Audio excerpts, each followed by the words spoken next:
நண்பர்களுக்கு வணக்கம். அனைவரும் நலமாக இருப்பீர்கள். திருநெல்வேலி ஜோதிடர் எஸ் மணியன் பேசுகின்றேன்.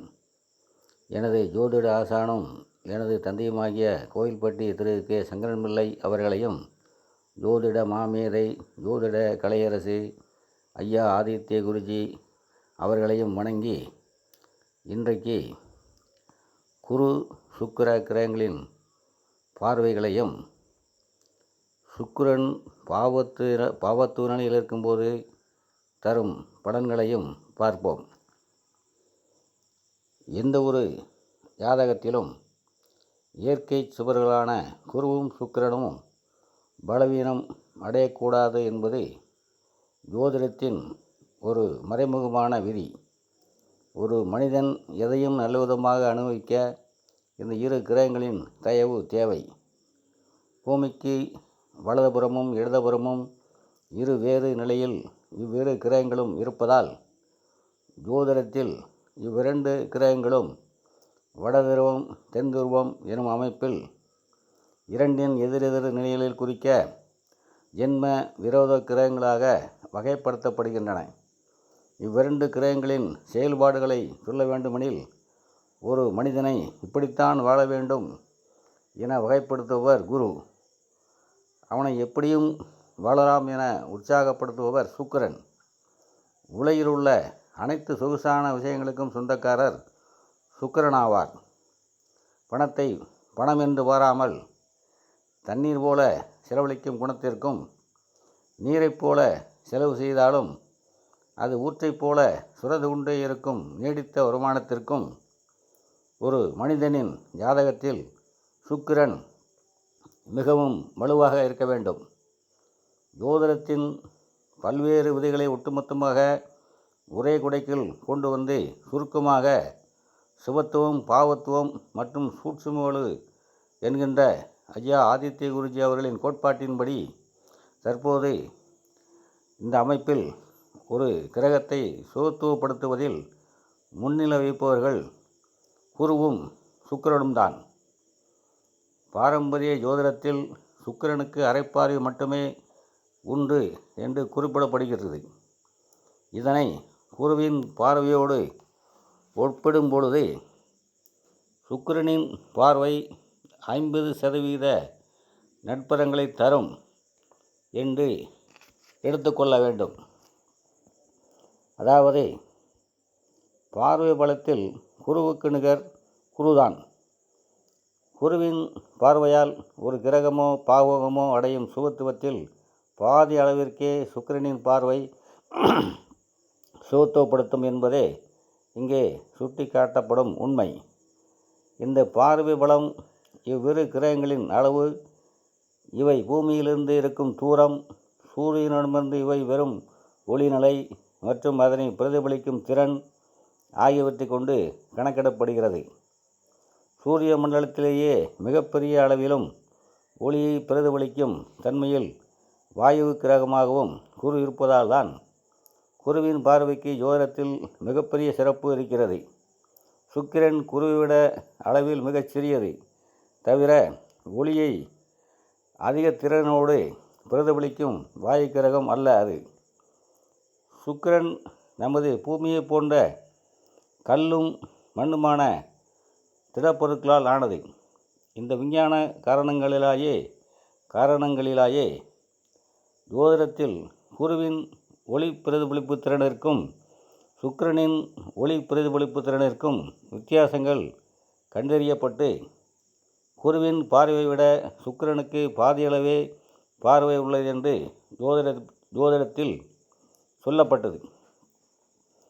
ஒரு கிரகத்தின் சுபத்துவத்தை அளவிடும் பொழுது இதுபோன்ற மிக நுணுக்கமான விஷயங்களை கவனிக்க வேண்டியது மிகவும் அவசியம்.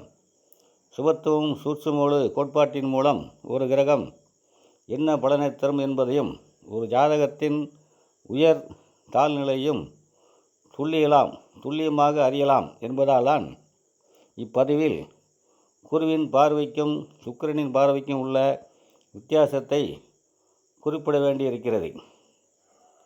இது போன்ற விஷயங்களை நாம் ஆழமாக மனதில் இருத்தி கொள்ள வேண்டும் என்பதற்காகவே ஜோதிட விஞ்ஞான உண்மை புராணக் கதைகளாக குறிப்பிடப்பட்டன. 15ஆம் நூற்றாண்டு வரை ஜோதிடமும் விஞ்ஞானமும் உண்டாகத்தான் இருந்திருக்கிறது.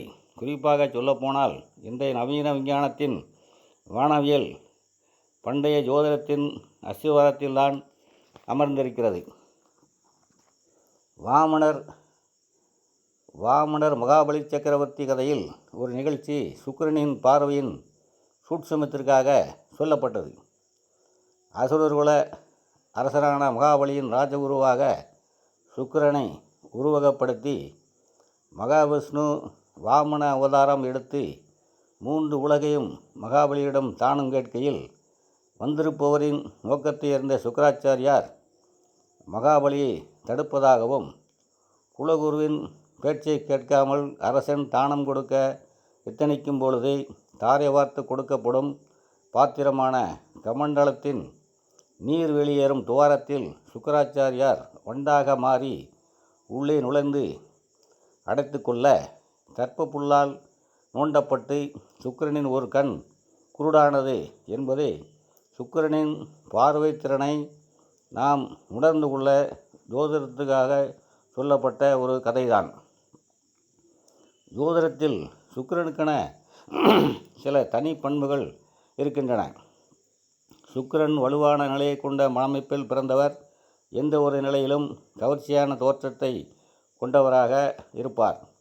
ஆண்பெண் இருபாலாலும் தனது எதிர்பாலினத்தை கவர வகை செய்யும் அனைத்து நிலைகளுக்கும் சொந்தக்காரர் சுக்கிரன் ஒருவர் மட்டுமே. அடுத்தவரை தம்மீது ஈர்ப்பு கொள்ள வைக்கும் அழகு, கலை, திறமை, சொக்க வைக்கும் பேச்சு, கண்களால் கவர்தல், எதிலும் ஒரு நளினம் போன்ற அனைத்திற்கும் சுக்கிரனே சொந்தக்காரர். அனைத்தையும் விட மேலாக உலகின் ஆதார நிகழ்வான குழந்தை பிறப்பிற்கு தேவைப்படும் காமம் சுக்கிரனுக்கானது. ஒரு மனிதன் காமத்தில் அதிக ஈடுபாடும் செயல்திறனும் கொண்டிருக்க வேண்டுமெனில் அவனுக்கு சுக்கிரன் எந்த வகையிலும் பலவீனமாகாமல் இருக்க வேண்டியது அவசியம்.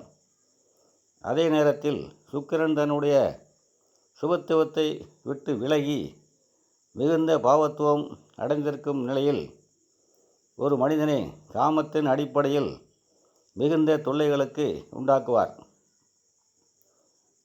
ஆண் பெண் எவராயினும் ஒரு குறிப்பிட்ட பருவத்தில் அவர்களுக்கு காமம் கண்டிப்பாக தேவை. சுக்கிரன் சுபத்துவமாக இருக்கும் நிலைகளில் மட்டுமே ஒருவருக்கு சமூகத்தின் அங்கீகாரத்துடன் நேரடியான நல்லவிதமான அவரது உடல் மற்றும் மனதிற்கு ஒத்த சரியான காமம் வழங்கப்படும். சுக்கிரன் பாவத்துவ நிலைகளில் அமர்ந்து அவருடைய தசையோ அல்லது சுக்கிரனோடு இணைந்த மற்றும் சுக்கிரனின் வீடுகளில் அமர்ந்த பாவக்கிரகங்களின் தசை புத்தியோ நடக்கும் ஒருவருக்கு முறையற்ற காமம் அல்லது தகுதியற்ற காமம் கிடைக்கும். இந்த முறையற்ற தகுதியற்ற என்பதை சுருக்கமாக ஒரே வரியில் இப்படித்தான் என்று சொல்லிவிட முடியாது. சுக்கிரன் தனது பாவத்துவ அல்லது சுபத்துவ அல்லது பாவத்துவ வலிமைக்கேற்றாற் போல ஒரு மனிதரை காமத்தின் மூலம் அளவற்ற இன்பத்தை அள்ளித்தருவார் அல்லது தொல்லைப்படுத்துவார். இளம் வயதில் பள்ளி பருவத்தில் ஒருவருக்கு பாவத்துவ அமைப்பில் இருக்கும் சுக்கிர தசையோ அல்லது சுக்கிரனோடு தொடர்பு கொண்ட கிரகங்களின் தசாபுத்திகளோ வரும்பொழுது மிக இளம் வயதிலேயே ஆண் பெண் இருவரையும் சுக்கிரன் தன்னுடைய பாலியல் எண்ணங்களால் ஆக்கிரமித்து அலைக்கழிப்பார். படிக்கும் பருவத்தில் வரும் பாவத்துவ சுக்கிரனின் சம்பந்தப்பட்ட தசாபுத்திகள் ஒருவருக்கு கொடுமையான அனுபவங்களை தருபவை. இதுபோன்ற அமைப்பில் நன்றாக படுத்து கொண்டிருக்கும் ஒருவரை சுக்கிரன் தன்னுடைய தசாபுத்தி அமைப்புகள் எனப்படும் ஆளுமை காலம் வந்தவுடனேயே ஜாதகரது கவனத்தை படிப்பிலிருந்து விலக்கி முற்றிலும் பாலியல் சம்பந்தப்பட்ட விஷயங்களை அறிமுகப்படுத்துவார்.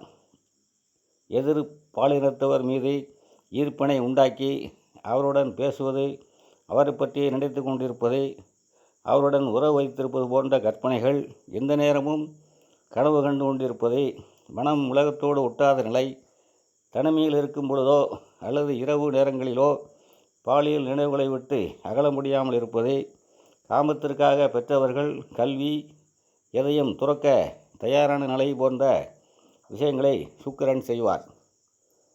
பாவத்துவ சுக்கிரன் சம்பந்தப்பட்ட தசாபுத்தி அமைப்புகள் ஒருவருக்கு மாணவ பருவத்தில் வரும்பொழுது கூடுதலாக கோச்சார நிலைகளிலும் ஏழரைச்சனி, ஜென்மச்சனி, அஷ்டமச்சனி போன்ற கெடுபலன் தரும் நிலைகள் வருமாயின் அவரது மனம் முற்றிலும் பாலியல் விஷயங்களால் ஆக்கிரமிக்கப்பட்டு சம்பந்தப்பட்டவர் தன்னுடைய வாழ்க்கை தொலைப்பது நடக்கும்.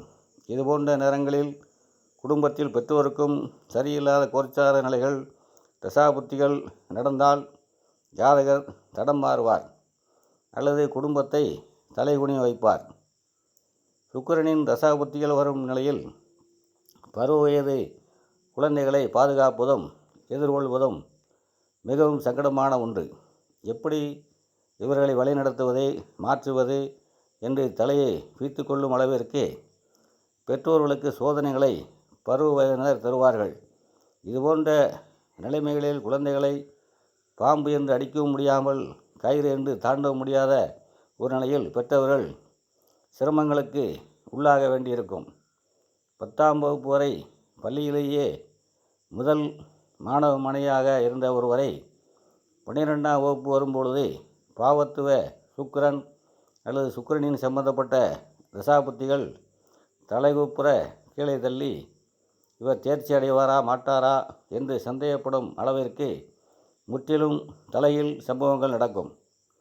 இப்போது நான் சொல்லும் சம்பவங்கள் மற்றும் ஜாதகரின் மனநிலை அமைப்புகள் சுக்கிரனின் பாவத்துவ அமைப்புக்கேற்றார் போல கூடுதல் குறைவாக இருக்கும். சுக்கிரன் பாவத்துவம் என்பது சுக்கிரனிற்கும் சாணபலம் மற்றும் பாவக்கிரகங்களான சனி, செவ்வாய், ராகுவுடன் அவர் சேரும் நிலையை பொறுத்தது. மிக முக்கியமாக கேதுவுடன் அவர் சேருவது கடுமையான பாவத்துவம் கிடையாது. ஒரு முக்கிய சூட்சமமாக பாவ கிரகங்களுடன் கேதுவை சேர்க்கக்கூடாது. கேது என்பவர் பாவரும் அல்லாத சுபரும் அல்லாத ஒரு கிரகம். நம்முடைய கிரந்தங்களை கேதுவை பாவருடன் சேர்த்திருப்பது ஐயா ஆதித்ய குருஜி அவர்களின் ஆய்வுகளின்படி மறுபரிசீலனைக்கு உரியது. கேதுவுடன் சேர்ந்த ஒரு கிரகம் தனது காரகத்துவங்களில் நல்லவைகளை மட்டுமே தருகின்றது என்பதே உண்மை. ராகுவுடன் இணையும் கிரகம் மட்டுமே இணையும் கிரகங்களின் நிலையை பொறுத்து தனது கெட்ட காரகத்துவங்களை தருகிறது. இதனாலேயே ஒரு பாவக்கிரகம் கேதுவுடன் சேரும் அமைப்பை சூட்சுமவலு என்று ஐயா ஆதித்ய குருஜி அவர்கள் சொல்கிறார்கள். காம காரகரான சுக்கிரன், பாவர்களான சனி, செவ்வாய், ராகு ஆகிய 3 கிரகங்களின் கடுமையான அமைப்பில் இணையும் நிலையில் சுக்கிர அல்லது சனி, செவ்வாய், ராகு புத்திகளில் ஜாதகருக்கு வயதிற்கேற்ற பாவத்துவ காம அமைப்புகள் நடக்கும். இத்துடன் இப்பதிவை நிறைவு செய்கின்றேன். மீண்டும் அடுத்த பதிவில் சந்திப்போம். அனைவரும் நலமாக இருப்பீர்கள். வாழ்க வளமுடன்.